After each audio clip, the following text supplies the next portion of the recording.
How's everyone doing tonight? It's good to see everybody. Tonight I'm going to talk to you guys about the NFL, specifically an award for the NFL. Imagine putting your team on your back, outperforming the expectations, but still being told that you're not good enough. I'm sure many of us face this in real life every single day. Or if not every single day, I'm sure we have before. Lamar Jackson of the Baltimore Ravens was named the 2024 NFL MVP by Pro Football Writers of America, wrote Alex Butler, a Pro Football Writer in 2024. Although he was voted, he did not receive the award.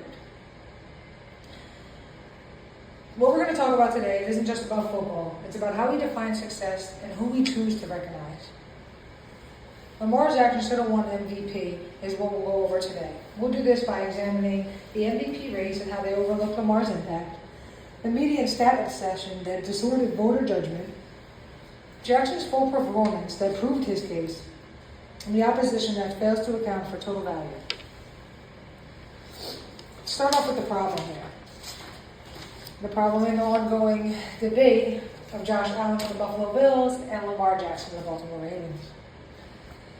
The problem is, everybody looks at stats. And that's exactly why Lamar's performance and team impact was overlooked. His true value was overlooked because we just looked at passing stats rather than how well he performed on the field. Two-time MVP ranked NFL's best player for the 2025 season despite coming off a major snub was rated by Pro Football Network in 2025. This means that regardless of the fact that Lamar did not win the NFL MVP last year, he is the number one contender to win it in the 2025 season. And I believe he will do so as well. The cause of this problem is that the Baltimore Ravens play in the AFC North, one of the toughest divisions. They faced elite defenses regularly throughout the entire season last year. Lamar carried the offense with both his arms and his legs. If you guys know football, if you watch the Baltimore Ravens and how they play, you know that when Lamar looks down that field and he has nobody to pass that ball to, he will run that ball. And he will run that ball for a first down, if not a touchdown. Not every quarterback you see is doing that. He led that team when the Ravens had key injuries in positions like the running back, offensive line. The solution to this is you got to look at the fact that he had over 4,000 total yards. He threw over 40 passing TDs. This is according to ESPN, each game that they analyze. It's right on ESPN. Everybody can see it. The stats are there. He led the league in the quarterback rating, proving his elite efficiency.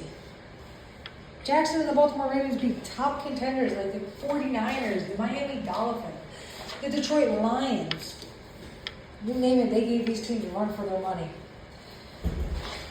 And they did all this under a new offensive coordinator this year. The opposition will say that Josh Allen was the Buffalo Bills engine and also their liability. If you really look at it, how many turnovers we had. He was the reason for a lot of mistakes this last season on their team. But Lamar was also an engine. He carried his team. Regardless if he made a mistake, if his team was down, he picked up where they needed to be picked up at. If he couldn't throw the ball, he ran the ball.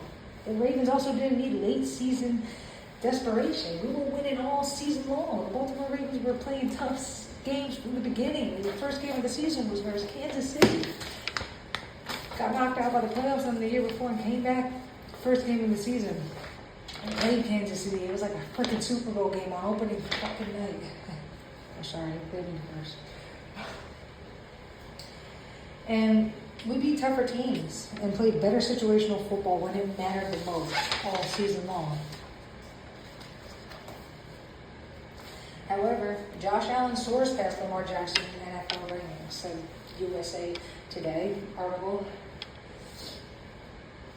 The MVP race clearly overlooked Lamar's impact.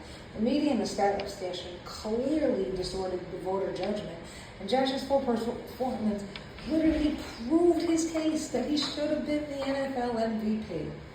However, if you watch this award show that night and bet money on it, like me myself, I I stood up, I stayed awake all night just for them to call that award last and watch Jackson lose. So not only did I lose my money that night, I also lost some sleep when I had work the next day.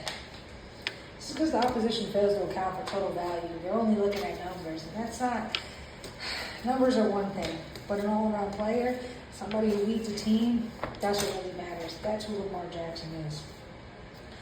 So yeah, the Josh Allen had flashier numbers. Jackson had more wins. He made fewer mistakes. He was more efficient. And a higher impact team success is what he gave the Baltimore Ravens. When MVP is about value, leadership, and winning football, the clear answer in 2024 was Lamar Jackson. And it will be in 2025.